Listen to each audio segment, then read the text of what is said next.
하나님을 믿으면 내 삶에 변화가 있겠지.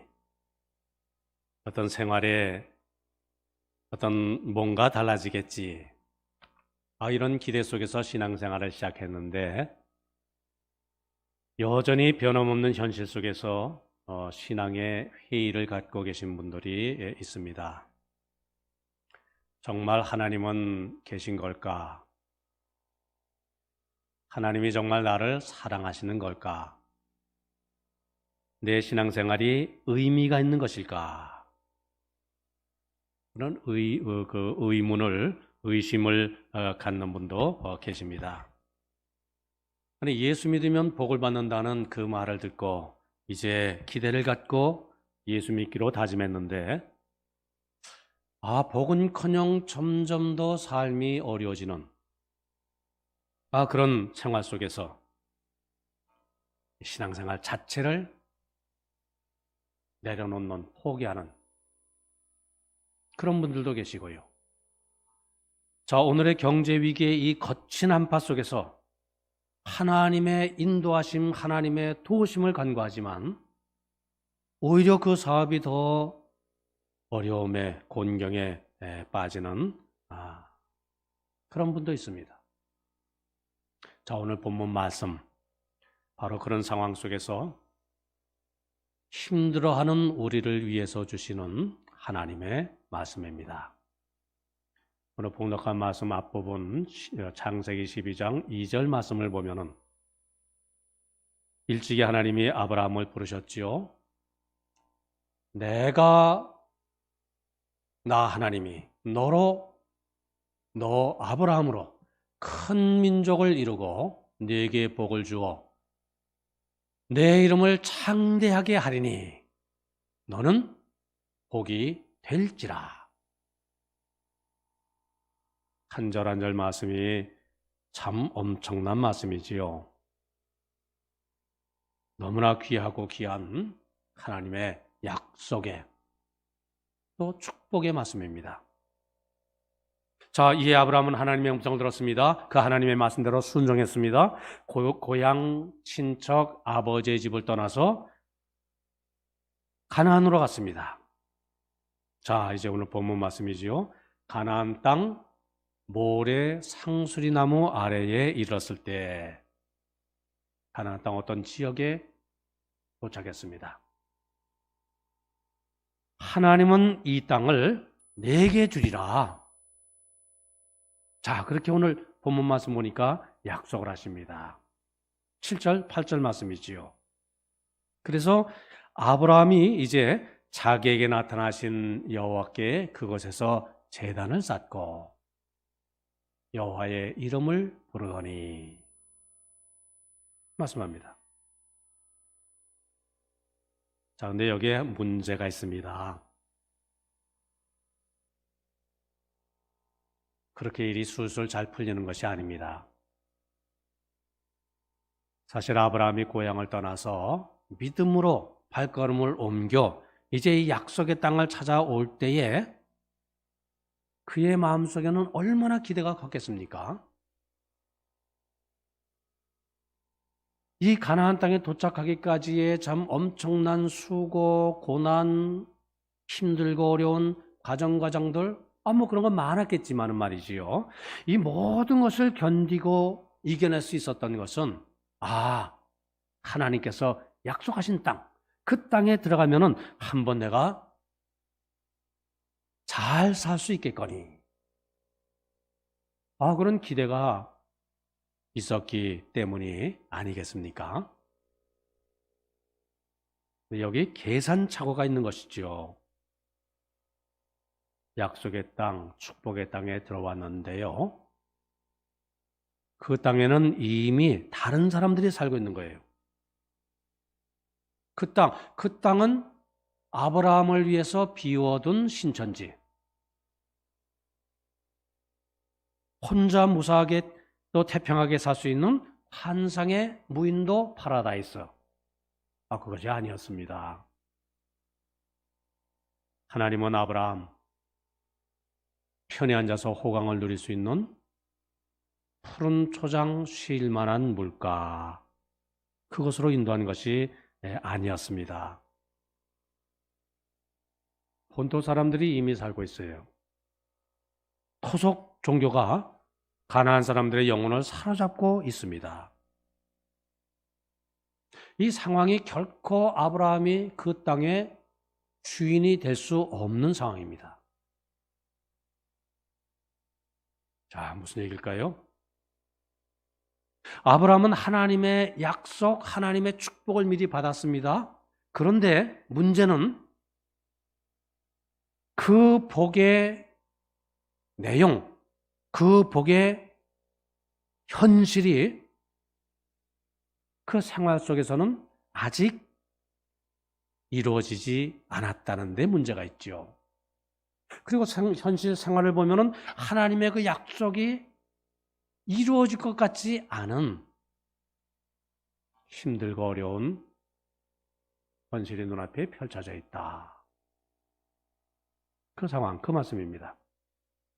그리고 여기에 이제 인생길에 문제가 있고요. 신앙의 갈등이 있습니다. 가나안 땅,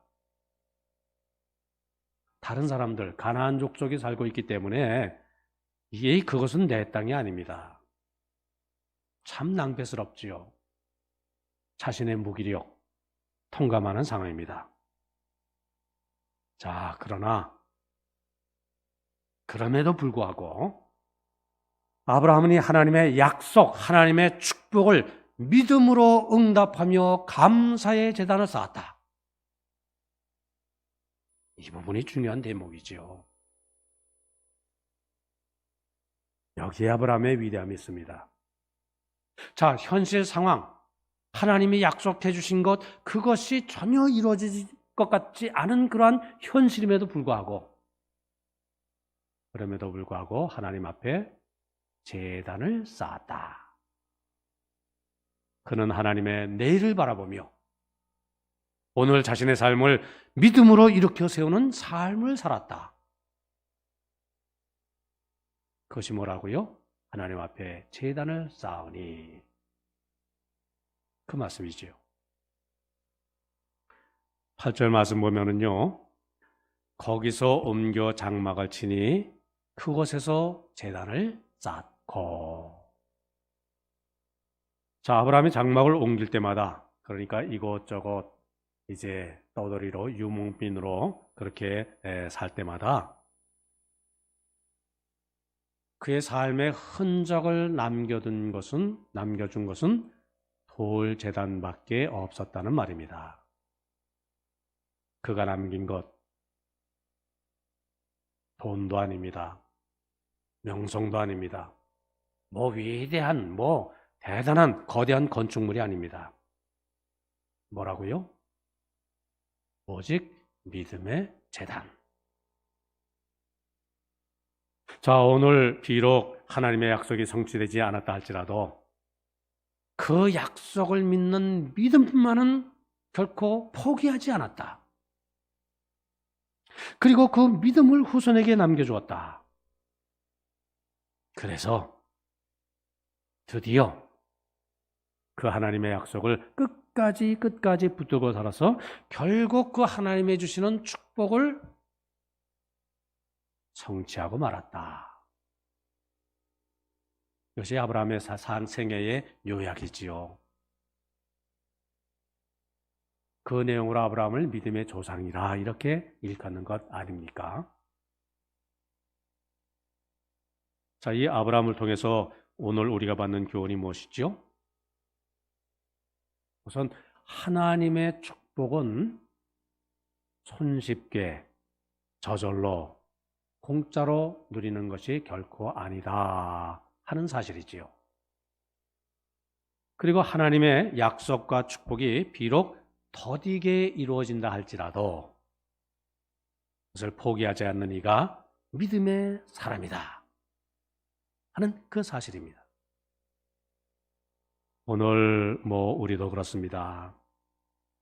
우리가 간절히 하나님의 은혜, 하나님의 축복, 하나님의 놀라운 역사를 기다리다가, 기도하다가, 이제 하나님께서 때가 되셔서 그 약속의 내용, 그 기도의 응답을 선물로 주실 때 인내가 부족해서 말이죠. 그 축복의 기도의 내용, 내가 전에 뭐라고 기도를 했는지 그것조차 잊어버리고 또 그 축복받기를 뭐 다 이렇게 포기하고 있다고 한다면은 세상에 이보다 더 어리석은 일이 어디 있습니까?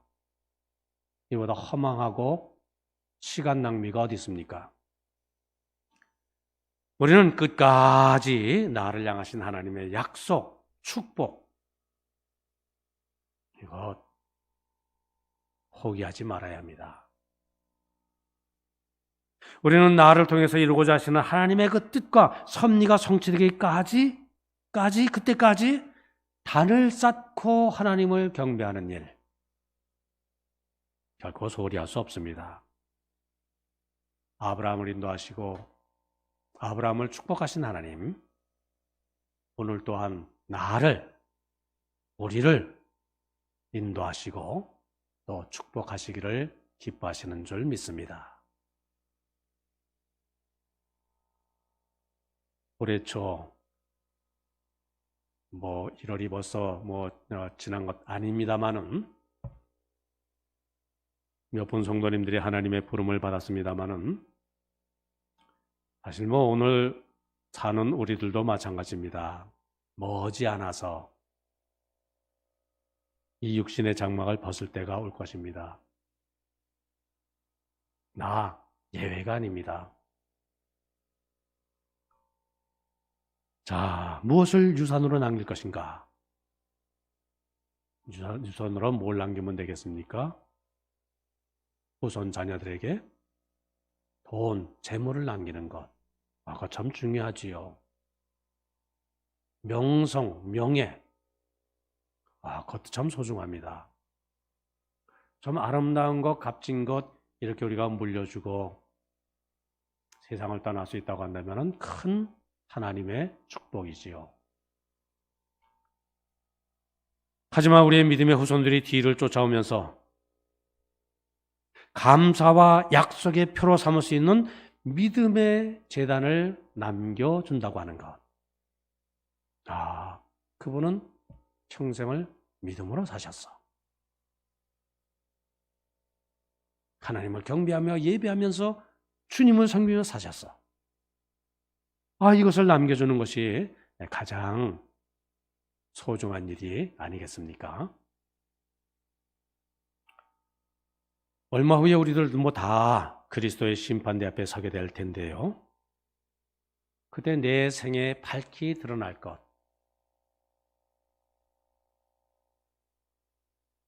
무엇이 가장 소중하겠습니까? 무엇을 보시겠습니까?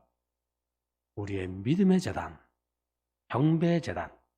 그것뿐임을 생각하면서 아브라함이 오직 하나님께 재단을 쌓는 믿음을 남겼듯이 우리 또한 그리해야 할 것입니다. 말씀 가운데 둘째, 약속의 땅에 들어서니 그 땅에 기근이 있었더라. 이렇게 말씀하고 있어요. 약속의 땅에 기근이 있었더라? 잘 이해가 안 됩니다. 문장이 좀 이렇게 모순돼요. 엇갈려요. 아브라함으로 하여금 고향 친척을 떠나게 하여서 인도한 땅이 어떤 땅이라고요? 고작 기근에 뒤덮인 황무한 땅이더라. 이거 참 받아들이기 어렵지요. 그렇다면 하나님의 약속은 거짓인가? 그것은 잘못된 것인가? 아브라함의 믿음, 그것은 단지 환상인가? 착각이었단 말인가? 그런 의문이 듭니다. 약속의 땅에 대해 갖는 기대와 희망은 그는 잘못된 것이었다는 말인가? 이거 참으로 기근과 약속의 땅이라는 그 말은 어울리지가 않아요. 약속의 땅은 어떤 곳이어야 합니까? 기근을 다스리는 곳이어야죠. 풍요로운 땅, 풍년을 구가하는 땅, 그래야 됩니다. 그래야 맞습니다. 하지만 이것은 결국 우리가 내릴 수 있는 결론은요, 이것은 사람의 논리다, 사람의 생각이다, 이렇게 결론을 내릴 수밖에 없습니다. 오늘 읽은 말씀 다음 제일 뒷부 10절 말씀을 보니까 아브라함이 가나안을 떠나서 애굽으로 내려갔다. 애굽은 약속의 땅이 아닙니다. 가나안이 약속의 땅이죠. 근데 왜 애굽으로 내려갔지요? 바로 약속의 땅에 대한 이런 오해 때문에 벌어진 일이었습니다. 자, 하나님은 자기가 지시하는 땅이라고 해서 그 땅이 굳은 일이 면제된 땅이라고 보장해 준 일이 없습니다. 오히려 하나님은 기근과 같은 고난, 역경을 통해서 하나님의 사람을 단련시키고 연단을 시키신다. 오히려 우리가 그것을 배울 수가 있습니다. 우리는 약속의 땅에도 기근이 있다. 이것 인정해야 됩니다. 자, 흔히 예수를 믿으면 무엇이든지 다 잘 된다. 만사형통한다. 번영복음이라고 하지요. 축복신앙입니다. 우리가 경계해야 됩니다. 만사형통의 신학이 나온 잘못된 신앙. 그 신앙이 잘못됐다는 것이 아닙니다. 하나님은 분명 우리에게 복 주시는 분이지요. 복은 하나님만이 우리에게 줄 수가 있습니다. 근데 이것이 신앙의 전부라고 생각하는 데 문제가 있는 것이지요. 그것은 타락입니다. 그것은 우리 신앙의 한 부분이지요. 하나님은 자기 백성들 돌보시며 복 주시는 것을 기뻐하시는 분이십니다. 아니, 자기 자녀들에게 복 주기를 아까워하는 부모가 어디 있습니까? 자, 근데 그렇다고 해서요, 고난이 없고 무사태평한 것이 그것만이 곧 축복은 아니라는 것이지요. 만사에 잘 되는 것이 곧 축복의 전부다, 이렇게 말한다고 한다면은 고난이 또 위기가 닥칠 때 그때는 큰 시험에 빠지게 됩니다. 하나님은 온실 속의 화초로 우리를 가꾸시는 분이 아니시지요. 하나님은 모진 비바람 속에도 꿋꿋하게 자라나는 저 들판의 한 그루 소나무처럼 그렇게 우리를 키우시는 분이시죠. 민들레 씨앗, 이제 곧 봄이 옵니다. 민들레 씨앗, 강한 바람에 이기지 못해 산산이 흩어집니다. 그러나 흩어져야 씨앗이 씨앗으로서의 역할을, 사명을 감당하지요. 흩어진 것에서 싹이 트고요, 뿌리를 내리고요, 그리고 그것에서 꽃을 피웁니다. 약속의 땅에 어떻게 기근이 있는가? 성경은 뭐라고 말씀하고 있습니까? 약속의 땅에도 기근이 있다. 우리가 이 사실을 받아들여야 합니다. 약속의 땅에도 시험과 시련이 있습니다. 그러나 진정 기근인 것은요, 가장 중요한 것을 놓치는 것이 문제입니다. 가장 중요한 것을 잃어버린다는 그 자체가 기근이지요. 사람이 물질적인 어려움에 처한다는 것, 이것이 결정적인 고통은 아닙니다. 소망을 잃어버릴 때, 다시 일어서고자 하는 미래를 잃어버리는 것, 그것이 문제지요. 육체적인 고통, 치유받을 수 없는 질병. 참 힘듭니다. 어렵습니다. 그러나 그것이 고난의 전부는 아니라는 말씀이지요. 용기를 잃어버리는 것이 진정한 문제지요. 우리가 간혹 재산을 잃어버렸다고 해서 믿음까지 잃어버려서는 안 될 일이지요. 건강을 잃어버렸다 해서 신앙까지 우리가 놓쳐서는 안 됩니다. 사랑하는 사람을 잃어버렸다. 소망까지 버려서는 안 되지요. 우리 믿음의 사람들도 그렇습니다. 왜 내게 이런 일이 일어났을까? 그죠? 그렇게 힘들고 어려운 때가 있습니다. 하나님을 믿는 나에게 왜 이런 시련이 닥치는가? 왜 약속의 땅에도 기근이 있는가? 참으로 견디고 이겨나가기 힘들고 어려운 때,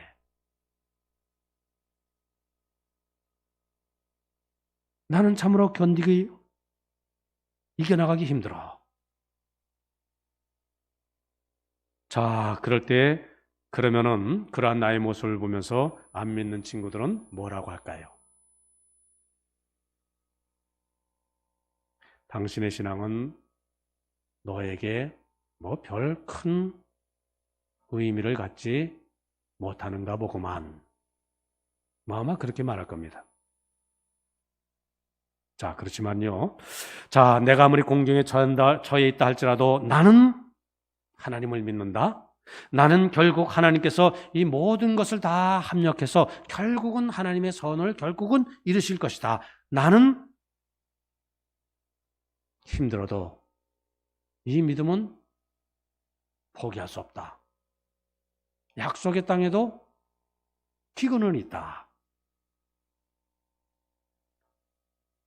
나는 모든 것을 하나님께 맡기는 믿음을 가지고 살아갈 뿐이다.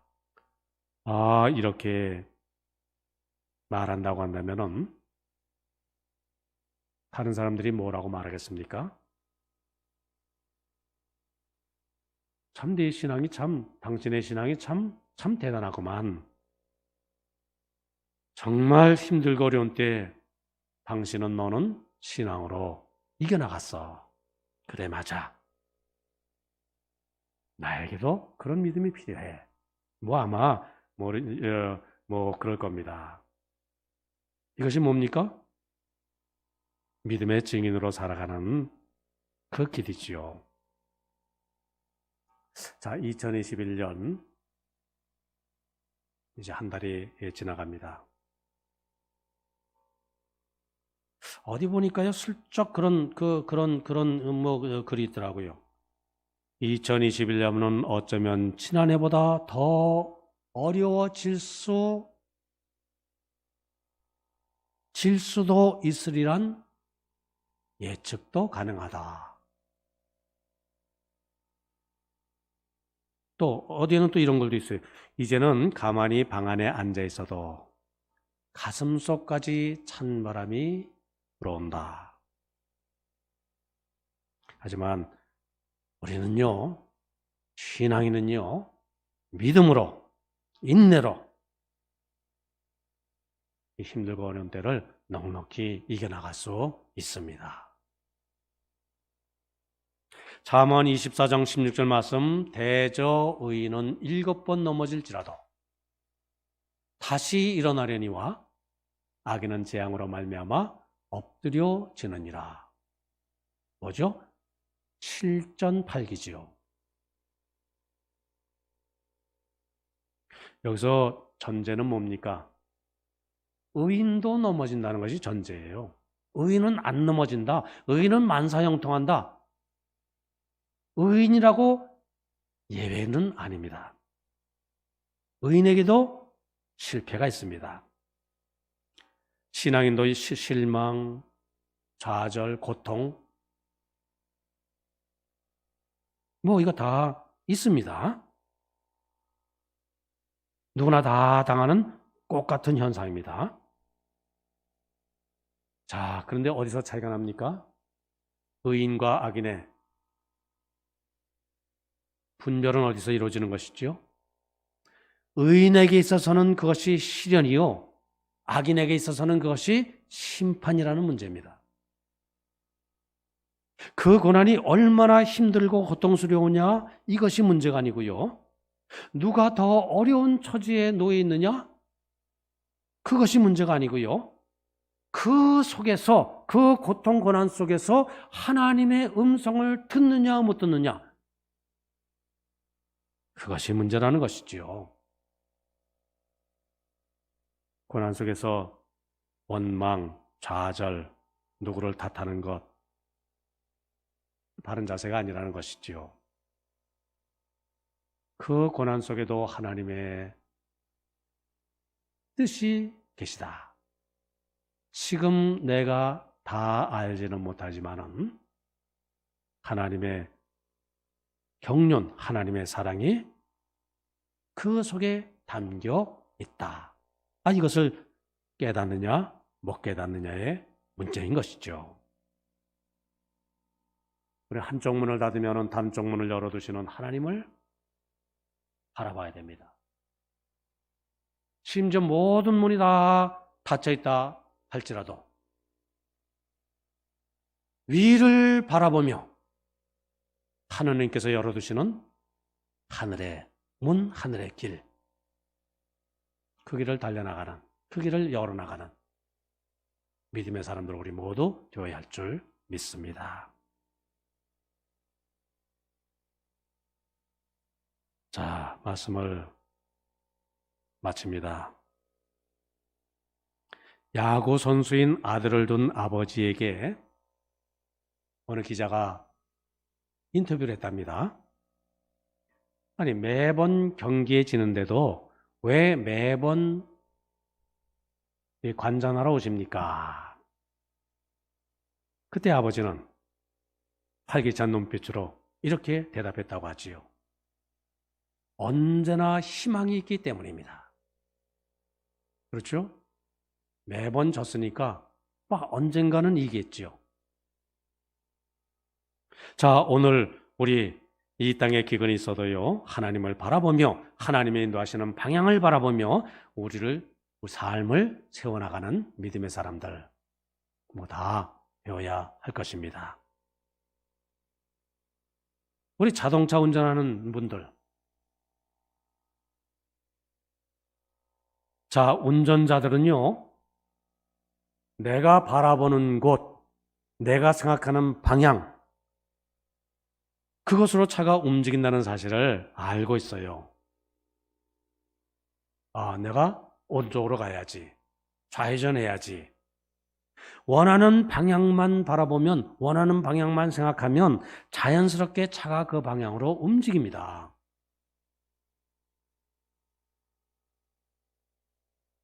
왜요? 내가 생각하면 내가 그쪽으로 가도록 내 행동이 저절로 그렇게 취해지기 때문이지요. 내가 지금 브레이크를 밟아야 되겠다. 그리고 속도를 줄여서 왼쪽으로 한 45도쯤 핸들을 좀 틀어야 되겠다. 이것 아니지요. 난 내가 왼쪽으로 가야 된다 생각하게 되면은 몸이 자연적으로 움직이고요. 차가 그렇게 가게 되어 있습니다. 우리가 할 일은요, 무엇을 어떻게 하느냐. 이것보다 더 중요한 것, 원하는 것을 바라보는 것. 이게 더 중요하지요. 방법, 그것은 그 다음입니다. 한 방향을 바라보는 것, 이것이 중요하지요. 그래서 히브리서 11장에는 믿음은 바라는 것들의 실상이요, 보이지 않는 것들의 증거니라. 그래서 그렇게 말씀하고 있습니다. 우리가 이 말씀을 붙들고 살아갈 때 우리 삶 속에 때로 기근이 있고 또 어려움이 닥쳐도 우리 주님 예수 그리스도께서 우리의 이 믿음을 희희 보시고요, 우리의 삶을 선히 인도해 주실 줄 믿습니다.